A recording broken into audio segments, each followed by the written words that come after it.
Hello everyone, my name is Suman and I'm a registered migration agent at Nationwide Migration and Education. We make videos every week in regards to Australian migration, and if you are interested in this topic, you may want to subscribe to our channel. In this video today, we've got some very important updates for those planning to study in Australia or accompany someone as a student guardian. Starting from 10th May 2024, there will be significant changes in the financial requirements needed to secure your student visa. Let's dive into what these changes are and how they will affect you. From the 10th of May 2024, the Australian government is increasing the financial capacity requirements for student visa applicants. This change aims to better reflect the cost of living and ensure students can support themselves financially during their studies in Australia. The new requirements will align with 75% of the national minimum wage.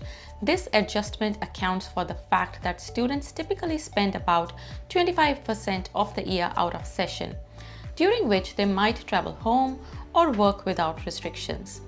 By meeting these updated financial standards, international students will be better positioned to manage their expenses without facing financial distress, avoid breaching visa work limits, and reduce their risk to unfair work practices. Now let's take a look at the specifics.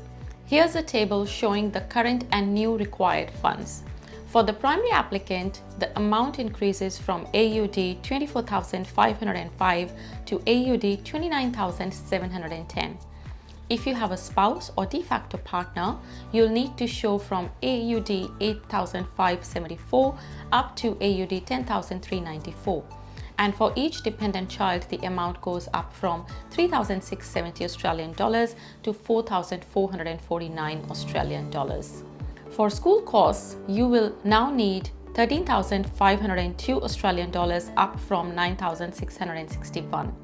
Personal annual income requirements have also changed.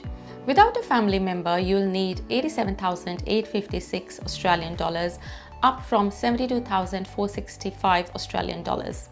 With a family member, it's now 102,500 Australian dollars up from 84,543 Australian dollars. Department will assess applications lodged before 10th of May 2024 under the financial capacity requirements in effect at the time of application.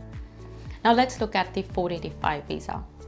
The Australian government has announced several changes to the temporary graduate subclass 485 visa, effective from 1st July 2024, pending legislative amendments. Now here are the details. Let's first look at the graduate work stream changes. The stream is renamed to the Post-Vocational Education Work Stream.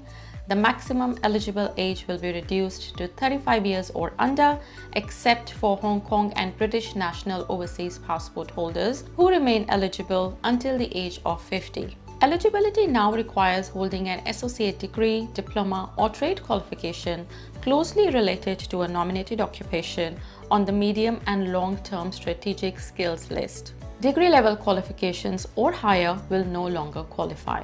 The stay period remains up to 18 months, but Hong Kong and British national overseas passport holders may stay for up to 5 years. Now let's look at the post-study work stream changes. This has been renamed to the Post-Higher Education Work Stream. The maximum age for eligibility is also reduced to 35 years. The exception for Hong Kong and British national overseas passport holders under 50 years old continues. The select degree 2-year extension option will cease. Revised stay periods are as follows. For bachelor degree, including honours, it is going to be up to 2 years. For master's degree, coursework and extended, the stay period is going to be up to 2 years.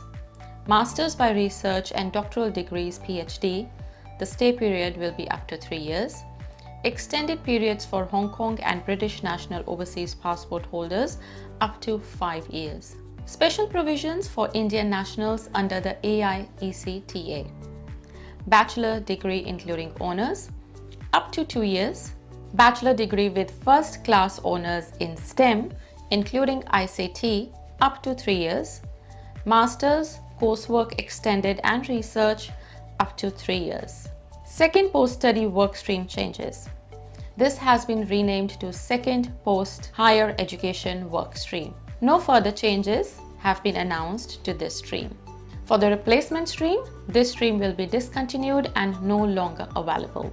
Now let's look at the TOEFL IBT. So TOEFL IBT is now accepted for all Australian visas. The department has reapproved the test of English as a foreign language as an English test which they accept for Australian visa and migration purposes. TOEFL IBT tests taken from 5th May 2024 are now valid as an English test for Australian visa and migration purposes. Members are advised that TOEFL tests that were completed between 26th of July 2023 and 4th May 2024 will not be accepted for Australian visa and migration purposes, as during this period the TOEFL IBT test being offered was not an approved test. However, tests taken before July 26, 2023 remain valid for 2 years. Now please note that TOEFL IBT must be taken at a secure test center, as the department does not currently accept any English language tests that are taken online for Australian visa and migration purposes. If you have any questions regarding student visa or a 485 visa applications, please get in touch with us. If you have any questions in regards to Australian migration, please get in touch with us. You can visit our website nationwidemigration.com.au and book a consultation online. If you would like to stay updated about Australian migration, please subscribe to our channel.